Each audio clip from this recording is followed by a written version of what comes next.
ষোলোয়া college মাঠে খেলা চলছে। আমাদের দৌলতপুর শহীদ জিয়া স্মৃতি ফুটবল টুর্নামেন্ট। এখানে দৌলতপুরের 4টা দল খেলছে।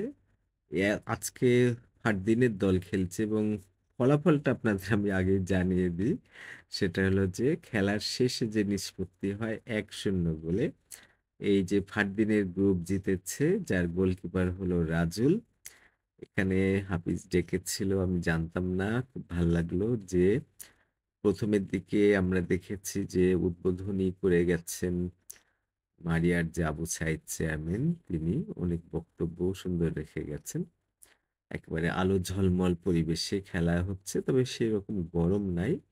একটু একটু মেঘ সূর্যটাকে ঘিরেও রেখেছিল।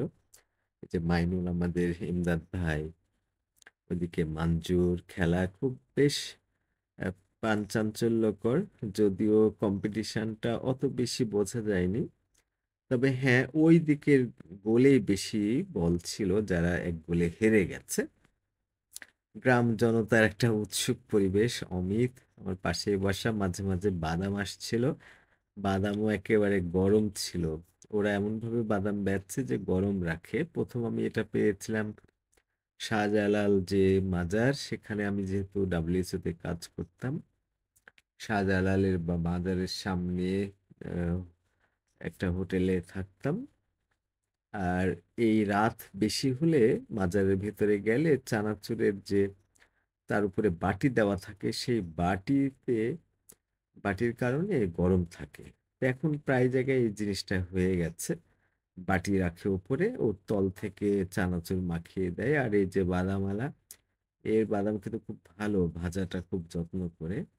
একটু পরপরই গরম ভাজা আসছিল। এই যে খেলার পরিবেশ দেখেন, ধারাভাষ্য কিন্তু দিচ্ছিল বেশ ভালোই আমাদের সাবুর। সাবুরের ধারাভাষ্যটা বেশ ভালোই ছিল। তা আমি এখন চিন্তায় পড়লাম যে তার ধারাভাষ্য আপনাদের শোনাবো নাকি আমি ভয়েস ওভার দেব, এই নিয়ে চিন্তা করে পুরাটা সিদ্ধান্ত নিতে পারছিলাম না।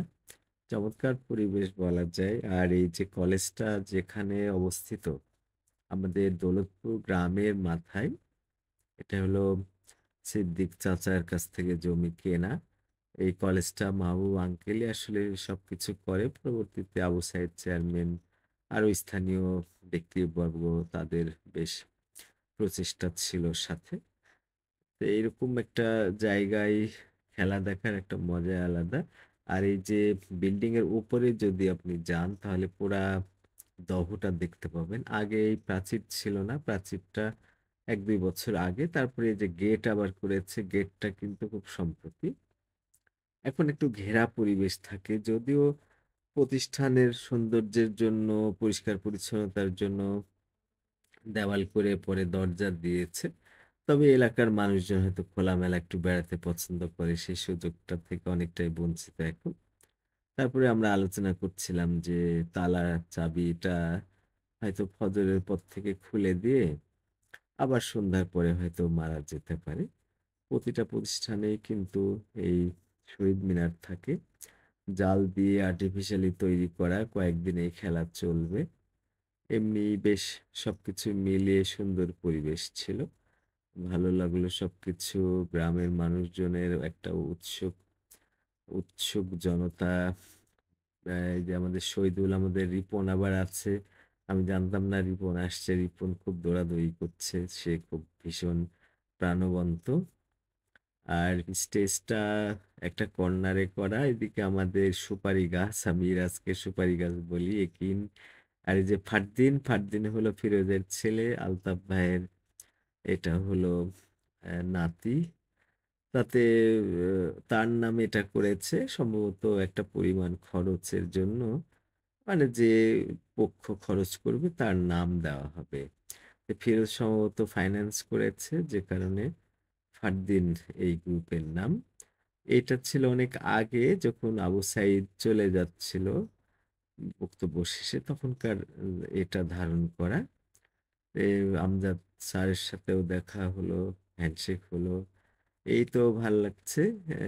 ছেলেরা অনেকেই এখন গ্রামের পরিবেশের যে বিষয়টা, খেলাধুলার মধ্যে মেয়েরা কম থাকে। তারপর গ্রামের একটা পরিবেশ হলো যে মেয়েদের এইসব জায়গায় আসার ব্যাপারটা খুব এখনো তৈরি হয়নি। অনেক মডার্ন যুগ হয়েছে কিন্তু তারপরেও মেয়েরা গ্রামে অন্তত ঘরেই থাকে। বিশেষ কোনো প্রয়োজনে তারা শহরে যায় বা ঈদের বাজারে কিছু ক্ষেত্রে যায়। এইসব জায়গায় কোনো মেয়ে পাওয়া যাবে না। মসজিদে যেমন সবাই ছেলে বা পুরুষ, এইসব মাঠঘাটে, দোকানে, বাজারে মেয়েদের পাওয়া যায় না। হ্যাঁ, মসজিদে এখন দোতলা আমাদের যেমন দোতলা মসজিদে উপরে মেয়েরা শুক্রবারে তারপরে তারাবির নামাজ এরকম কিছু সময় তারা নিয়মিত আসে।